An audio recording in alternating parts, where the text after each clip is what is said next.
Olaia, iritsi da momentu triste hau. Agur esan behar diogu Leidei podcasteko 3. denboraldiari. Bai, klinesa biatuko dute, malko batzuk botatzeko. Oso ondo pasatu dugu, Bai. Aurtengo denboraldian. Zintzoa zara? Bai, sortzi atal oso potente.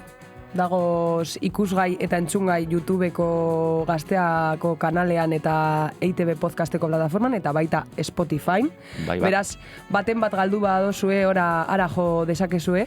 Eta gaurkoa ez da desberdina izango, ez? Ez, gaurkoa ez da salbuespen bat izango, oso gonbidatu potenteak eta bereziak ekarri ditugu denboraldi osoan zehar, eta... Ez, itzeron, bueltatuko gara?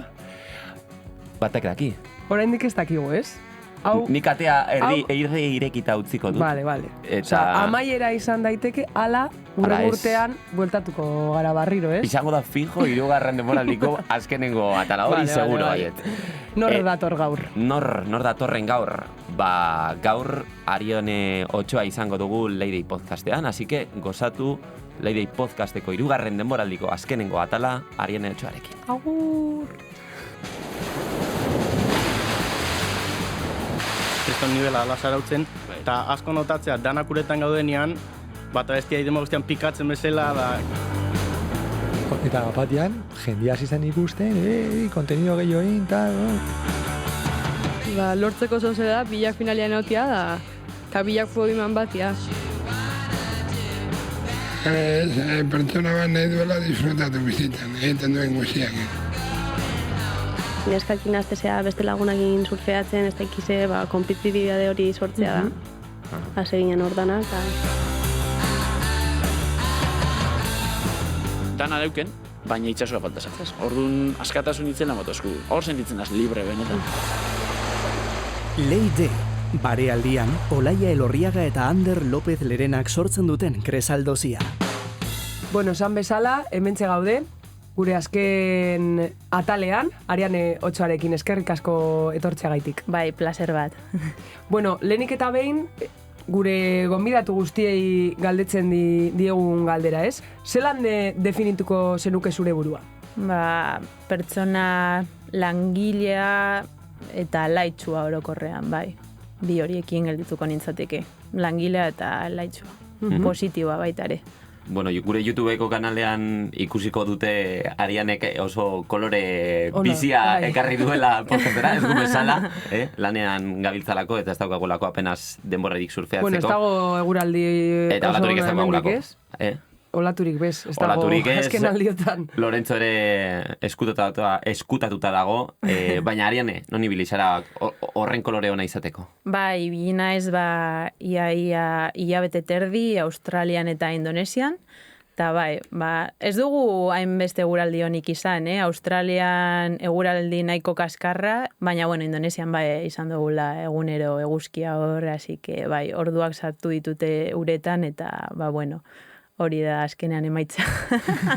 Australiako bidaiaren helburua izan da, hain zuzen ere, WSL-ko proba batean parte hartzea. Nola joan da, uste dute emaitza ez dela zuke espero zenuena, ez? Bai, egin nituen bi, Snappersen bat, eta beste bat Narrabin, Sydney. Eta bueno, azkenengo momentuko gauza bat izan zen, eta printzipioz ez nintzen joango, baina bueno, azkenengo momentuan deitu zidaten, leku bat zegoen, ni aurten gelitu naiz Europako 10. eta azkenean bakarrik lehenengo 5 sartu daitezke Challengers'tan, baina nola pasaran urteko rankinean internazionalean nahiko rankin ona nuen, batzutan lekuak daude, eta bueno, azkenengo momentuko gauza izan zen, eta bueno, hori, emaitzak orokorrean ez dira onak izan, baina bueno, bidai nahiko positiboa izan da, beste helburu batzu burutu egin ditut, eta gero Indonesiako extra hori, egin du azkenean bidai polita izatea, eta bueno, ja hor hor, 3. bat izango dugu orain Sudafrikan, baita ere konfirmatuta nago, ze azkenean Australiara azkenengo momentuan ailegatu nintzen, egun bat lehenago eta dana pizka bat izan zen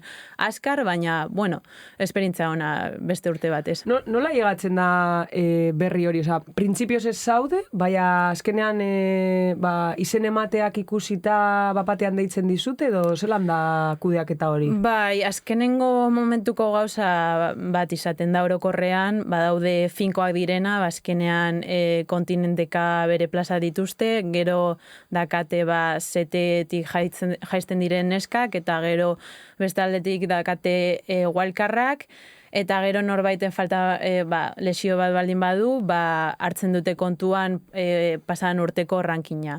Orduan lesio bat egon zen, eta nola ni nintzen lehenengoa, zuzenean sartu nintzen, baina bueno, ez dizute denbora askorekin abisatzen, egia dala behin snappers izaten da txapelketarik zaiena sartzeko, ze azkenean CT batzu beti nahi dute parte hartu naiz eta gero zirkuitoa egin, baina bueno, snappersen sartuta, egia da urtean zehar daunden beste txapelketei begira, segurazki barruan egongo naizela. Azkenean, snapperren egoteko aukera hori eman dizue bai baliton egoteko aukera? Edo ez du zer ikusirik? Ez, bueno, azkenean snappers denei nahi dute txapelketa hori egin, eta bertan sartzen baldin azara gero besteetan seteak ja ez dira joango, eta alde horretatik beti nola lehenengoa naizen alternate listan, ja adibidez Sudafrikarako konfirmatuta nago, eta gero US Open baita ere izaten da beste txapelketa bat non sete askok ere sartzen diren.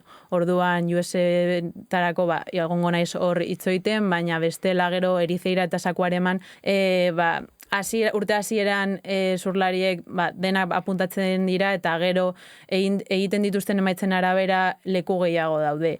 Eta nola hori, lehenengo naizen aukera gehiago ditut barruan sartzeko. Lehenago aipatu izan duzu Austriako bidaia horren helburuak bete izan dituzula. Emaitza kaskarra izan zela, Challenger Series probak horretan, baina ze helburu bete dituzu? Azkenean, taneri gertatu egin zait, betidanik askotan zentratu egiten gara emaitzan, eta bueno, denborarekin ikasi dut, azkenean bidai guztitan ezin dela emaitza hori bilatu. Helburu bat da, baina beste helburu gehiago daude bidai baten barruan eta txapelketen barruan, eta horregatik esaten dut, ez?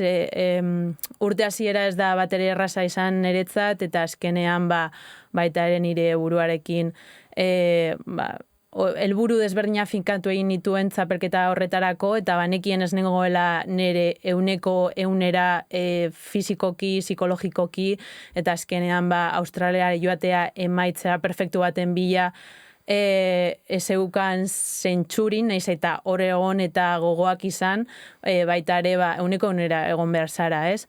Orduan, hori, niretzako txapelketa hori egiziran, euneko horretara llegatzeko bidea, eta hori, pauso garrantzituak egin ditut, eta horrela hartu nun txapelketa hori. Eta zergatik ezinen, euneko eunean?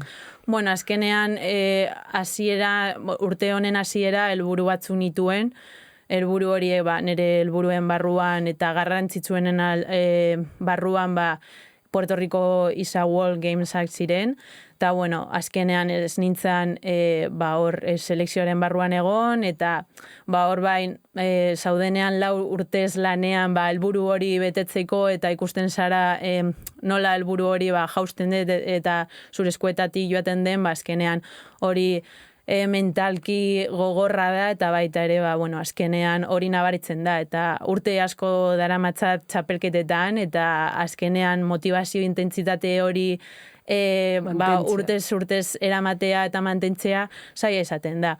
Orduan, horregatik batez ere, eta normalean urte hasieran hasten zara beti gogotsu, ez? Urte berria, helburu berriak, eta urte horrela hastea, zaila egiten da, horregatik, azkenean urte hasieran normalean hasten zara gogotsu eta orokorrean horrela da, baina bueno, gauzak desberdina izan dira eta horregatik, pizka modifikatu egin ditut helburuak. Puerto Ricoko txapelketa aipatu duzu eta horren inguruan egin nahi genuen berba zuzen ere, guk askita soberan badakiguzuk igotako bideo polemiko bat edo polemikoa kakotzen artean hartuko dugu, baina interakzio pilo bat izandako bideo bat igo zenuela Instagramera, oraindik ere hor dago bideoa, edo zeinek hartu dezake mobia eta zure profila bizitatu. Segertatu zen, hain zuzen ere, Espainiako Federazioarekin, ze hor tirabira batzuk izan ziren Federazioarekin, ezinen agertu bukaerako zerrenda horretan, eta zenuen aukera izan Puerto Ricora joateko, azaldu apurtxu bat, batez ere, asuntua edo gertakizuna ezagutzen ez duten entzat. Bai, dena laburtuta, azkenean munduko txapelketa batera joateko Espainiako selekzioarekin irizpide batzu daude. Irizpideak zintzilikatuta daude webgunean, eta azkenean irizpide hori begiratzen baldin badituzu, gero beraiek egindako interpretazioa edo azkenean egin zuten selekzioarekin ez etozen bat. Eta, azkenean hori izan dena. Orduan niri sorpresaz aiatu zidan, 2 hilabete lehenago, munduko txapelketa baino 2 hilabete, eta ia esan da, orain gogoratzen naiz, ez iaten ez da deitu, ni Instagramen egoen begiratzen, eta nire mutilagunarekin hitz egiten, eta esan nion, justo nengoen bideoa bilatzen, eta esan nion, atera dute selekzioa, eta berak esan zian, zaude urduri, eta ni, ikusi nahi de, zure izena hor barruan, eta gero listo, gelditzen zara, eta dakazu helburua beteta. Baina lehenengo beti nahi dezu ikusi zure izena bertan. Eta batean irekin nun, eta esan nion, ez nagola, eta izan zen, sorpresa handia, eta hori, urrengo gunean hasi nintzen prozesu guztia eramaten hori, beraiekin hitz egiten, selekzionadorarekin eta dana, eta hori eraman zuen 2 hilabeteko prozesu batera, fase desberdinekin, eta azkenean nahiko desmotibatzailea izan zen, eta azkenean hori, internazional mailan egonda eta hor challengesetan 3 urtez zure lana alde batetik errekonozitzea horrek kirolari moduan eta gero zure helburua eskutik keltzea ez da oso... Mingarria da. Mingarria da, hori da. Bai, mingarria. Oso mingarria izan da, eta prozesu bat izan da, bai. Egia da, zuk begiratu zenuela zerrenda hori, baina zure etxean edo mutilagunarekin edo familiarekin jada kalkulatuta zenuen ziurrenik zerrenda horretan egongo sinala, ez?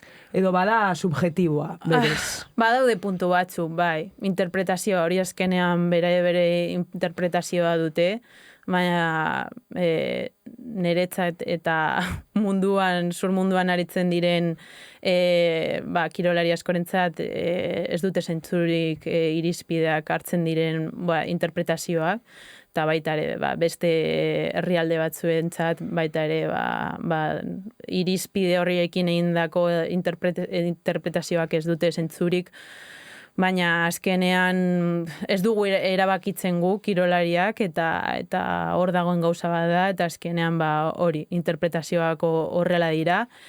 Eta saiatu nintzen modu batean bestean gauzak ikusten, naiz eta argi egon irizpideetan egindako interpretazioak zeudela ondo jarrita, baina batzutan tamalez pena, baina horrela izan zen. Bai, posibilitate bat dago erantzuna edo horren arrazoia izatea surfa joku olimpikoetan daukan errekorrido laburra. azkenean, beste kiroletan horrelako gauzak gertatzen dira? Gertatzen dira. Bai. Claro, esan dezaket, ze azkenean, ni abokatu batekin jarri nintzen lanean, baita ere gauza guztia begiratzeko, ondo eginak ziren ala ez, eta bera, esperientzia desberdinak kontatu zizkidan, baina bai harrituta zegoela nire esperientziarekin, eta nola zeuden eginda gauzak, eta esperientzia berria desberdinak kontatu zizkidan, eta tamalez, ez bakarri gure kirolean, beste kirol batzuetan gertatzen dira, justo orain dela gutxi lagun bate bidali zidan hori bideo bat, kirolai batena ziklista dana, txirrindularia, azkenengo joko olimpiadetan irabazi zituen, eta Pariseri begira daude hor ez dituela jarri nahi taldearen barruan, arazoa daude, azkenean gertatzen da, maila desberdinetan, kirolean horrelako gauza gertatzen dira, tamalez, eta uste dut ez naizela bakarra izango, ez da, hemendik aurrera, ez da. Eta albiste atxean harrapatu zintuenean, zu imaginatzen dut, zuzenean jarri zinela Espainiako Federazioarekin harremanetan, zein izan zen jasotako erantzuna? Erantzunik egon da, edo ez dakit? Bai, niri ezagutzen didatena badakite oso lasaia naizela, eta gustatzen zaizkidala gauzak lasaitasunez hartzea, eta dena ondo hitz egitea, eta horregatik nire lehenengo helburua beti izan zen komunikazio hori pribatuan mantentzea eta saiatzea modu hoberen batean gauza konpontzean, baina ia esan zan azkenean zu esaten duzu augorria dala eta bestea urdina eta ez dago hor irten bideri, azkenean bilatu behar dituzula kanpoan pertsona desberdina, nire kasuan abokatua kasuan, baina egia da, kirolean ez dagoela departamendurik edo joan nintzen Consejo Superior de Deportesera, baita ere idatzi genion, baina e-mail bateri erantzut zuten, baina gero ez zuten berriro ere erantzun, osea, aurkitu naiz prozesu horretan jendeak ez izkidan e-mailei erantzuten. Eta hori izan da zaiena, eta idazten dituzu gauzak ez dizute erantzun, eta ez dago komite Olimpiko Espainol bazegoen alde batetik un komite de arbitraje, baina horretarako bi aldeak adostuta egon behar dira, eta naiz eta nik bidali proposamena zegoen adostasunik, eta orduan aiatu nintzen momentu batera esan niola abokatuari, baina ez dago ez zer egiteko, osea, ez da posible. Eta alde horregatik izan dago horra batez ere ze azkenean arazo bat baldin badago eta hori, irtenbideak ikustea edo, aunque sea prozesu hori ondo begiratzea, ondo eginda dauden gauzak ala ez, baina azkenean ez dakit, ez dagoela ezer kirolarientzat egora horietan hori behar duten laguntza eskaintzeko, eta ez dut aurkitu eta harritu egin hau. Eta zuri iritziz, zergatik gertatu izan da hori? Osa, zer edo, ez dakit, uste duzu arrazoiren bat, dagoela hortik iskutuan... Joan da, Sara, aurreko klasifikatorioan ezin joan? Bai, joan nintzen. Eta aurten zergatik ez?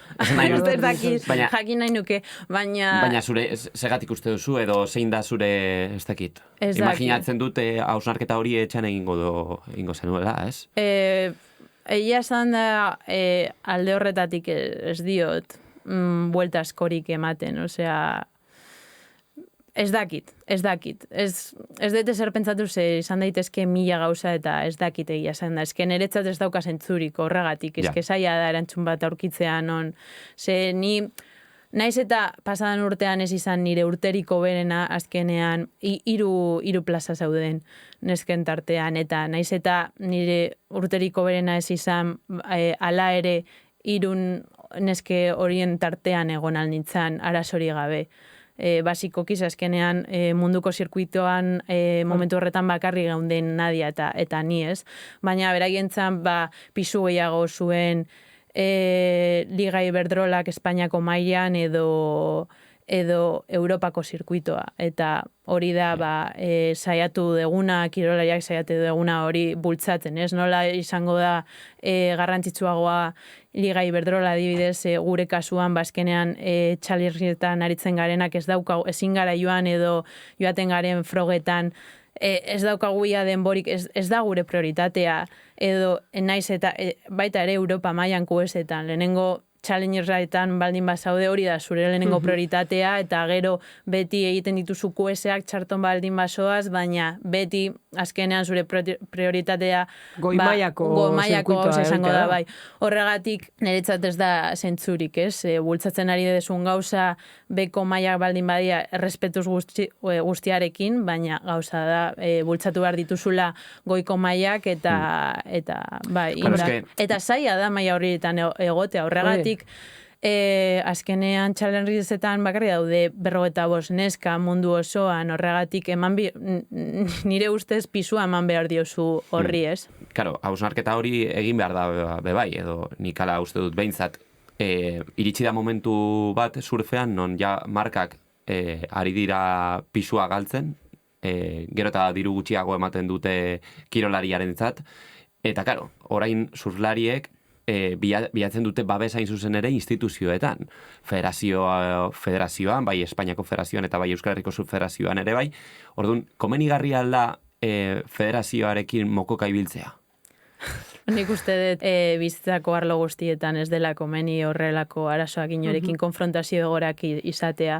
Eta niretzako horregatik ez da bateri erraza izan, ze azkenean ni naizen ni nire moduan, gauzak ikusteko dudan moduarekin zaila egiten jendearekin konfrontazioak izatea. Orduan, horregatik niretzat oso zaila izan da, ze azkenean hori konfrontazioak izateak zaizkit bat gustatzen, eta gero, bai, ez nahi sentitzen eroso, eta bai, baina, batzutan zure helburuengatik, alde egin behar dezu, saiatu behar zara, alde egiten eta baita ere, hainbeste lan egin ostean, hori izan gelditzen zitzaidan aukerari bakarra, ez? Eta, horrela dira gauza, batzutan konfrontazio batzuk euki behar dira, eta prozesu horretatik baita ere asko ikasi dut, ez? Azkenean horrelako goreak nola aurrera egin, eta azkenean igual eroso ez hauden egoera batzuetan nola jokatu baita ere ikasi egin dut, pixka bat. Bai, azkenean, komentatu duzu, ez? Prozesu honekin asko ikasi duzula, lehen komentatzen zenuen bebai, mentalki eta fizikoki asko prestatu behar dela, ez? Eta txapelketak egiteko asko prestatu behar dozuela zuen burua. Frustrazio egoera honen ostean nola hartu duzu, ja, batzean usten dugu, ez? Ja, ezin dugu ezer egin. Nola prestatzen ari zara fizikoki eta mentalki datorrenerako? Bai, niri gertatu zitzaidana azkenean momentu batez galdu nuela motivazio hori. Ni beti danik oso motivatuta egon naiz kirol hau egiteko, eta sentsazio oso arraroa izan nun. Momentu batetik bestera motivazio edo kirol horrekiko maitasun hori galtzea zaiena izan zen. Batez ere hori, ez ja txapelketa arloan, ez? Ja kostatu egiten zitzaidan uretara sartzea, inoiz ez zait horrelako gauzarik gertatu, horregatik esperientzia berriak izan dira, eta pizkanaka eta lagunen laguntzarekin eta familien laguntzarekin eta nire psikologarekin, horretan lan egin dugu, eta pizkanaka batez ere egin dudana da, ni beti azkenean zure helburua da entrenatzea, hobetzea, eta zure burua sartzen dezu horretan, ez? Egunero kotasuna hortan datza. Egunero entrenatzea, fisiko, psikologiko, tekniko, eta azkenean egin nuena da pizka bat martxak jaitsi, asko, orain dela pila bat ez nituela jaisten, egia esan da, eta martxak asko jaitzi, berriro ere gauza berriak bilatu, hori bidaia, baina bakarrik surfe egiteko, ez bakarrik txapelketetarako, edo utzi nuen baita ere entrenatzeari pizka bat, eta berriro ere nire kirolarekin konektatu, eta batez ere hori konexioa berriro bilatu, eta... Surfaz gozatzea berriro. Bai, surfaz gozatzea. Bai, hori izan da. Eta erreza da txipaldatzea. Ez zaila egin zait, ze ni azkenean pertsona oso positiboa naiz, eta beti naiz eta gauzak arazoak egon, edo beti bilatzen de, benga, aurrera. Orduan hau gertatu zitzaidanean, esan nuen, benga, aurrera, baina aiagatzen da momentu bat, non ez bakarrik zure arlo profesionalean, ez baita ere zure kirolean, hobian, eta baita ere arlo pertsonalean gauzak ez direnean hain erraz edo zaitasuna daudenean, pizka bat gelditu egin behar da, eta berriro ere lasaitasunez hartu, eta niretzako erritmo lasaia izatea oso zaila da. Zer, nire ritmoa da egunero gauzak egitea, aktibo gotea, eguneko ematea, baina konturatu naiz ezin garela beti egunera egon, eta baita ere ondo dagoela batzutan tristea gotea, eta niretzako zaien esan da, hori triste prozesu hori mantentzea denbora zehar, hilabetean zehar. Onartzea, ez? Osa, triste nago eta errespetatu behar dut nire burua. Bai, onartzea, batez ere hori. Kosta egin zait onartzea, triste nengoela, gauzak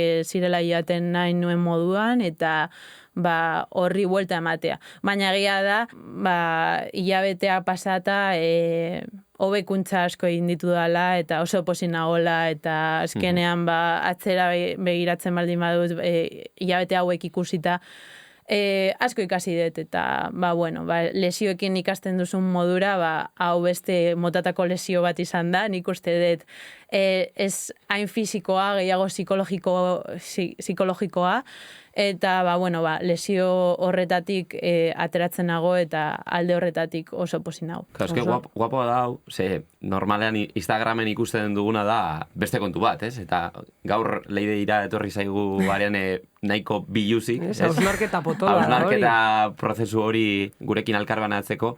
Hala ere, esan dozuna, ez? Azkeneko 3 urteetan egon zara Challenger seriak egiten, gu, ikusi zaitu txikitatik, eta aurten baliko bidai luze horretan, azkenean hori surfaz gozatzea, eta horrelako bidai entrenatu egin dozu ziurrenik, baina apurbet free surfina. Free surfina disfrutatzen. Bai, perspektiba hori aldatu egin dut, eta baita ere nik uste balio zaidala, baita ere hemendik aurrera, gauza batzuk nire egunerokotasunean baita ere aldatu nahi ditu dela. Kirolari moduan, esan nahi dut arlo profesionalean, ze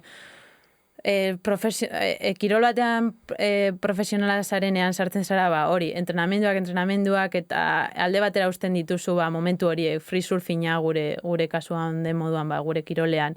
Eta nik uste dut alde horretatik mantendu nahi dudala. Naiz eta nire rutina berriro hartu entrenamenduetaz, bi surf tekniko eta fisikoa egunero, free surfina baita ere bidai politak egitea, bakarrik surfa egiteko, edo beste olatu desberdinak hartzeko, ez? Azkenean sartzen gara bukle batean, non bakarrik surfe egiten dugun olatu espezifiko batzuetan, eta baita ere bidai desberdina bilatzea, beste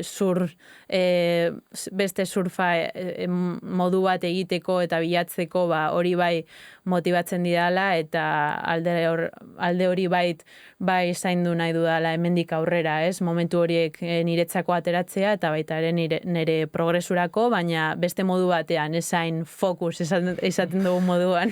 Non ikusten duzu zure burua, ametik bestekit, urte batera edo 5 urtera? Nire helburua oraintxe bertan hilabeteka noa, ez ditut jarri helburuak oso urrun. Baina, bueno, nire asko gustatzen zait txapelketetan aritzea, nik uste dut orain fisiko eta mentalitatea dudala pizka bat garraitzeko, baina hori. Nire helburua da txapelketetara bueltatzea, niretzat urte hasiera izan da paron moduko bat, naiz eta hilabete batzuk izan, niretzat oso zaila da, azkenean beti gaude txapelketetan, konturatu naiz, bakarre ditugu agian hilabete bat, eta gero berrirore edo hasten gara beste urte batekin, daukagun egutegia soramen bat da. Azkenean, nahazten dituzu zirkuito asko. Bai, nahazten ditugu, hori da. Oraintxe bertan dugun egutegia ez da bat ere erraza, azkenean zaude QS, Challengers, urte osan zehar, eta helburu desberdina, leku desberdinak, baina bai, nire helburua da txapelketekin jarraitzea, eta bueno, kirolean jarraitzea modu batera, baina baita ere, bueno, ea zer ekartzen didan, baina bai, beste urteekin konparatu hartu nahi dudala lasaiago, eta esan dudan moduan, momentu horriekin, bidaiekin, free surfing bidaiekin, baita ere, eta hori, martza batzuk jaisten, eta nire burua gehiago entzuten batzutan. Hala ere, surf lehiaketak sortzen dizun grina hor dago, zara lehiakide zutsu-zutsua. Bai, asko gustatzen zait, eta niretzak ja modu pertsonal batean buelta hau edo fase berri hau hori gogoekin hartu nahi dut, eta bai, hori ez da joan oraindik horregatik jarraituko dut pizka bat txapelketekin. Beraz, balito, ez? Balito da... Balito, ustai hasieran. Bai, Laster, bi aste barru, aruntz, niretzako Sudafrika munduko leku oberenetariko bat da, eta bai, beti konexio berezi bat izan dut leku horrekin, eta bai, gogo asko ditut horra joateko. Mariano Ochoa, eskerrik asko Lady Podcastera etortzeagatik, hemen moztu behar dugu, supergoxo ibili gara zurekin berbetan, baina ja zirriborreko jende jatorra hau ari da ja nervioso jartzen, así que utzi behar dugu hemen podcasta, eskerrik asko etortzeagatik. Bai, mi esker, placer bat izan da zuekin egotea, eta askar pasada. Ondo, mi esker, Ariane, eta eutzi goiari. Horia. Mi esker.